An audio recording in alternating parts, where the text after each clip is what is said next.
हास्यास्पद होता। तिथं भाषण करत असताना आम्ही मुद्दा तिथून मांडत होतो की प्रधानमंत्री अॅडव्हायझरी काउन्सिल जे आहे त्यांनी सांगितलेलं आहे की गेल्या 10 वर्षामध्ये महाराष्ट्राची जी ग्रोथ आहे ती खुंटली आहे।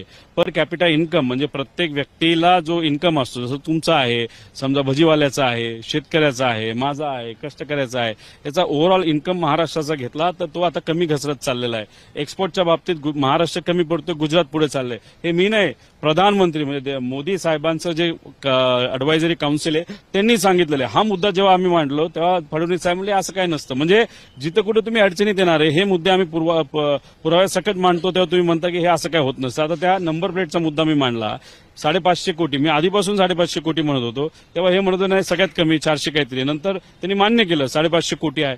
पण तिथं बोलत असताना गुजरातचा मात्र पेपर त्यांनी घरी विसरला, नाही तर अधिकाऱ्यांनी दिलाच नाही। 160 रुपये तिथं नंबर प्लेटला, इथं 550 रुपये पर नंबर प्लेट, म्हणजे 1800 कोटी अतिरिक्त